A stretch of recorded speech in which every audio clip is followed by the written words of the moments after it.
Let me say first that if you have survived so far in Module 2, you're going to make it because this module is probably the most difficult challenge in implementing an effective comprehensive counseling model.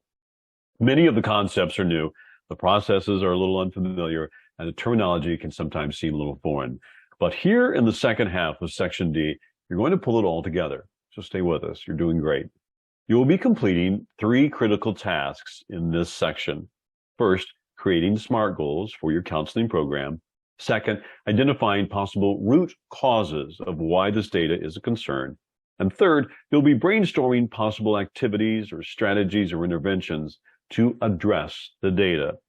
When you click on the pencil icon in Step 12, the student needs data points that you selected back in Step 10 will automatically be imported here to this page and show up in green text. The data points will serve as the basis for developing your first SMART goal. In this example, your priority student needs data point is that 34% of ninth graders are missing more than 10 days per semester. We'll now take this data and convert it into a SMART goal.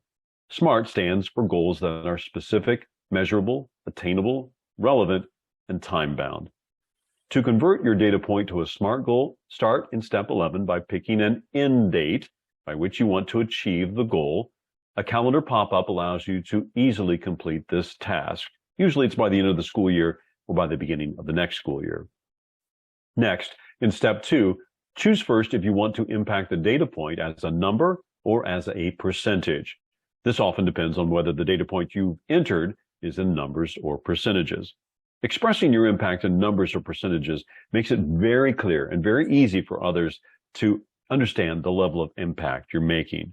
This existing example data we have is in percentages, so we'll click and stay with percentages. Then, still in Step 2, enter the target group and the data point that you want to move or influence. As the information icon indicates, be specific here about listing both the target data and the target group, such as the number of 7th grade female students who have 5 or more discipline referrals in one semester due to fighting.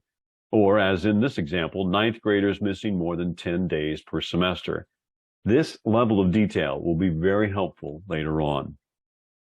In Step 3, indicate if you're wanting to increase or decrease your target data, which in this example, we want to decrease the percentage, so that's pretty easy to figure out.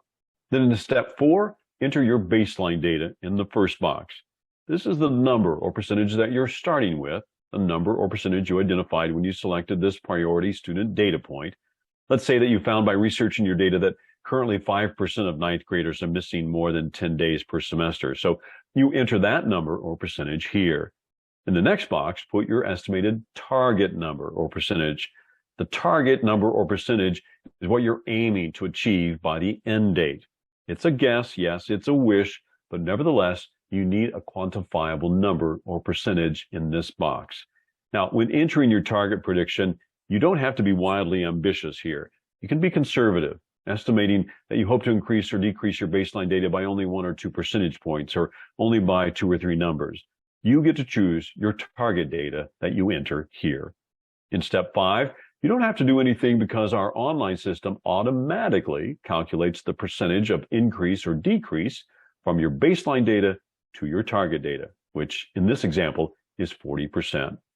Note that this last step may not seem very important to you, but we include it because all 5 of these steps are identical to the process of creating a SMART goal in the ASCA National Models RAMP application. So if you ever intend to apply for RAMP, you would use this exact same procedure. Use this process to create a SMART goal for each of the data points you prioritized earlier, which should take you no more than 5 to 10 minutes realistically. Again, we suggest creating no more than 3 goals, and maybe just 1 goal in your first year.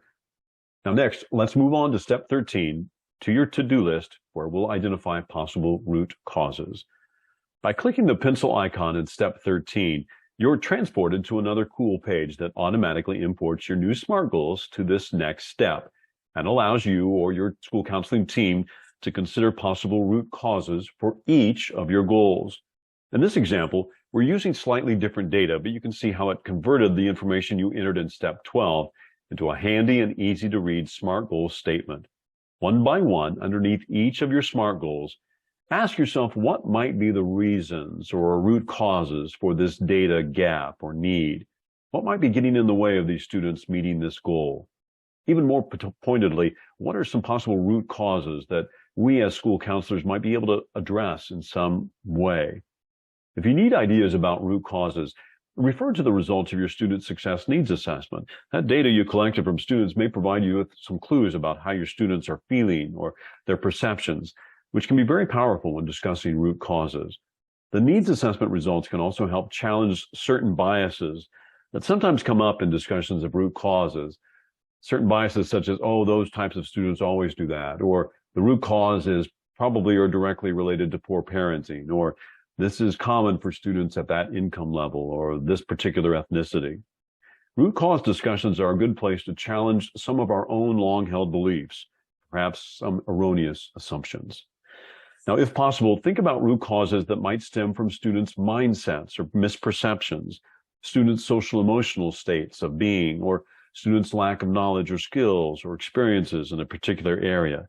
In other words, what root causes might you as a school counselor or school counseling program potentially address or influence through a classroom lesson or a series of small group sessions? It's another thought pattern to keep in mind as you discuss root causes. If you really want to build buy-in for your school counseling program, consider involving your administrators or even your school counseling advisory group in these root cause discussions.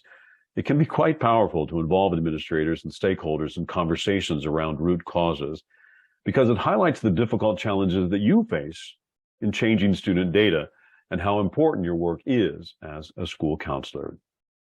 Finally, after you've exhausted your ideas on possible root causes, move on to step 14, where we'll wrap up by having you brainstorm possible activities or strategies or interventions in order to address the root causes that you identified in step 13. Clicking on the pencil icon will take you to another web page in our system to which each of your SMART goals and each of the root causes you identified earlier have been magically imported. You'll see your SMART goal in black, and underneath it, one of your possible root causes in gray text, followed by a green text box where you can start to create a bulleted list of possible strategies that the counseling office might implement. This is where you ponder, what could we actually do in our small group or classroom lessons to address this root cause, and by extension, move this SMART goal closer to our target data? Some of you are masters at coming up with activities or lesson plans, and you've actually been waiting for this step for quite a while in this whole process. But if you struggle with identifying strategies, consider once again involving your principal or administrative team, or your, again, school counseling program advisory council if you have one. It's just another chance for you to build buy-in and support for the school counseling program. Well, what you have just accomplished reflects the reverse logic approach of a true comprehensive counseling program that we discussed earlier. Moving from right to left, you started by looking at critical student data in the areas of achievement, attendance, discipline, and other data. Then you discussed what could possibly be the root causes for that data so that you can develop classroom lessons or small groups and even individual meetings with students to address those root causes. And then as you implement your school counseling program during the school year, you'll collect pre- and post-test data to see if students are mastering your student learning objectives, those of your classroom or small groups. And you'll then give students a needs assessment to see if more students are mastering your student standards. You'll then look to see if any of these efforts are getting you closer to reaching your targeted student outcome goals. And even if you don't move the needle on your student outcome goals, you will still gain support by following this process of involving your administration and your counseling program advisor council along the way, and being very clear, very intentional about the work that your school counseling program is doing. I know it's a lot. Now go to step 15 on your to-do list, click the document icon, and you'll see that your complete annual update report has been generated automatically for you, allowing you and your team to look it over. And if you do need to make any edits or changes, just go back to that particular step in the module, make the changes there, and they will be automatically reflected on this annual update document. Because of your work here in Module 2, your annual update report in just a handful of pages provides clarity about who is involved in the school counseling program, what you are focused on doing this school year, and what goals and impact you hope to have. It's a clear message that the school counselors in your school are organized, and focused on measurably impacting student success.